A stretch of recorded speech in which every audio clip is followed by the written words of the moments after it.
Hello guys, നമുക്കിന്ന് ഒരു ചായ കുടിക്കാൻ പോകാം. ചായയും കടിയും അതില്ലാത്ത എന്ത് വൈകുന്നേരങ്ങളാണ് നമ്മുടെ മലയാളികൾക്കുള്ളതല്ലേ. അപ്പം നമ്മൾ നേരെ നമ്മുടെ അടുത്തുള്ള ഒരു ചായക്കടയിലോട്ട് പോയി. ഈ കാണുന്ന എല്ലാത്തിനും 10 രൂപ ഉള്ളു ഗൈസ്. അപ്പം ഞാനൊരു ഏത്തക്കാപ്പം, ഉള്ളിവട, ഉഴുന്നുവട, മുട്ട ബജ്ജി, പിന്നെ ഒരു ചായ, അതാണ് പറഞ്ഞിരിക്കുന്നത്. 50 രൂപ കൊണ്ട് നമ്മുടെ വയറും നിറയും മനസ്സും നിറയും. അപ്പം ആദ്യം തന്നെ ഉള്ളിവട എടുത്തിട്ട് ആ ചമ്മന്തിയിൽ മുക്കി ഒരു കടി, ഒരു രക്ഷയില്ല ഗൈസ്, അടിപൊളി. പക്ഷേ ഞാൻ ആദ്യം തന്നെ കടിച്ചപ്പോൾ എനിക്കൊരു വേപ്പില കിട്ടിയായിരുന്നു.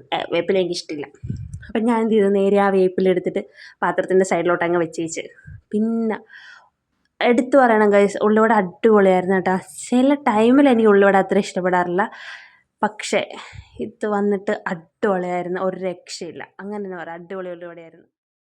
അപ്പം ഞാൻ നോക്കിയാൽ പുള്ളി അടുത്തിരുന്നൊരു ചേട്ടനോട് ചായ കൊടുത്തിട്ട് പോയി. അപ്പം ഞാൻ എപ്പോഴാണ് എൻ്റെ ചായ വരുന്നതെന്ന് വെയിറ്റ് ചെയ്തിരിക്കുക. കാരണം എൻ്റെ ഉള്ളിവട തീർന്നു.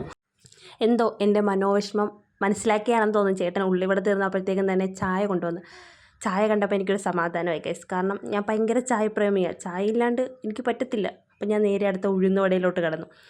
ഉഴുന്നുവട എടുത്ത് ഇച്ചിരി ചമ്മന്തിയിൽ മുക്കി കഴിച്ചു. പക്ഷേ ആദ്യം കഴിച്ചപ്പം ഗൈസ് എനിക്കിങ്ങനെ ഭയങ്കരമായിട്ട് ഒരു മാവിൻ്റെ ടേസ്റ്റ്, നമ്മൾ ഒരുപാട് വേകാത്ത ദോശ കഴിക്കുന്ന പോലെ എനിക്ക് ഫീലായി.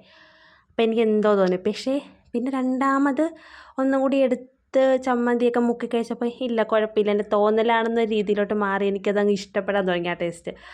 ഭയങ്കര ഫ്രഷ് ആയിരുന്നു കേട്ടോ, അടിപൊളി സാധനമായിരുന്നു. കഴിച്ചു വന്നപ്പോൾ എനിക്കത് ഭയങ്കരമായിട്ട് ഇഷ്ടപ്പെട്ടു. അപ്പം പിന്നെ ഞാൻ കുറച്ച് സോസിലൊക്കെ മുക്കിയിട്ട് നമ്മുടെ ഉഴുന്നോടെ അങ്ങോട്ട് കഴിച്ചേച്ച്.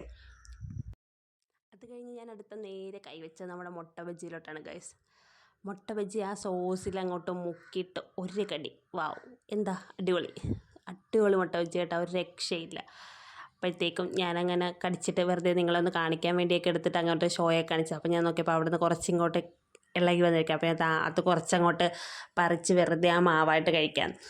എനിക്കെന്തോ ഈ ഇങ്ങനെയുള്ള എണ്ണ പലഹാരത്തിൻ്റെയൊക്കെ തൊലി വെറുതെ കഴിക്കാൻ ഭയങ്കര ഇഷ്ടമാണ് ഗൈസ്. പിന്നെ ആ മുട്ട ബജ്ജി അടിപൊളിയായിട്ട് ആസ്വദിച്ച് കഴിച്ച്. എനിക്കറിയത്തില്ല, മുട്ട ബജ്ജി എനിക്ക് ഭയങ്കര ഇഷ്ടമാണ് കേട്ടോ. സത്യം പറഞ്ഞാൽ എനിക്ക് ഇഷ്ടമില്ലാത്ത ഒരു ഫുഡും ഇല്ലെന്നാണ് എൻ്റെ ഒരു നിഗമനം. ഞാൻ എല്ലാം കഴിക്കും, അങ്ങനെ ഒരു കൂട്ടത്തിൽപ്പെട്ട ഒരാളാണ് ഞാൻ. ഫുഡായാൽ മതി, നമ്മളെല്ലാം കഴിക്കും.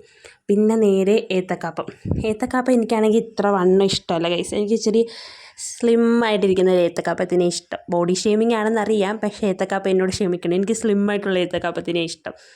അങ്ങനെ ഞാൻ അത് ചമ്മന്തിയൊക്കെ തീർന്നു. പിന്നെ എനിക്ക് രണ്ടാമതൊക്കെ ചോദിച്ച് തരും, പിന്നെ എനിക്ക് അവിടെ പോയി ചമ്മന്തി എടുക്കാനൊന്നും കഴിയത്തില്ലായിരുന്നു ഗൈസ്. അപ്പം ഞാനിങ്ങനെ ഏത്തക്കാപ്പം നല്ല പഴുത്ത പഴമായിരുന്നു കേട്ടോ.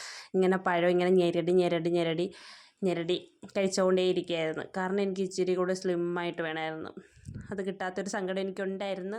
പിന്നെ ഞാൻ ആ പഴം ഇങ്ങനെ ഞെരടി സ്ലിമ്മാക്കി ഞാനതിനെ അങ്ങോട്ട് കഴിച്ച് നിർവൃതി അടഞ്ഞു ഗൈസ്. അപ്പം ഞാൻ ഏത്തപ്പഴം കഴിച്ചിട്ട് ആ തൊലി ഇങ്ങനെ വെച്ചിരിക്കുക. എനിക്ക് ഭയങ്കര ഇഷ്ടമാണ് ഗൈസ് തൊലി ഇങ്ങനെ വെറുതെ കഴിക്കാൻ. എന്നെപ്പോലെ ഇങ്ങനെ ഏത്തക്കാപ്പത്തിൻ്റെ തൊലിയൊക്കെ വെറുതെ കഴിക്കാൻ ഇഷ്ടമുള്ളവരൊക്കെ ഒന്ന് കമൻറ്റ് ചെയ്തേക്കണേ. അത് അവസാനം കഴിക്കുമ്പോഴത്തേക്കും സമാധാനം, ഒരു രക്ഷയില്ല. ആ ഒരു ഫീലിങ്സാണ് എനിക്ക് ഏത്തക്കാപ്പത്തിൻ്റെ തൊലി കഴിക്കുമ്പോൾ കിട്ടുന്നത്. അതിനുവേണ്ടി ഞാൻ ഇങ്ങനെ സൂക്ഷിച്ച് ആരും എടുക്കാതിരിക്കാൻ വേണ്ടി വെച്ച് അവസാനം അത് കഴിക്കുമ്പോൾ അടിപൊളി ടേസ്റ്റാണ് ഗൈസ്.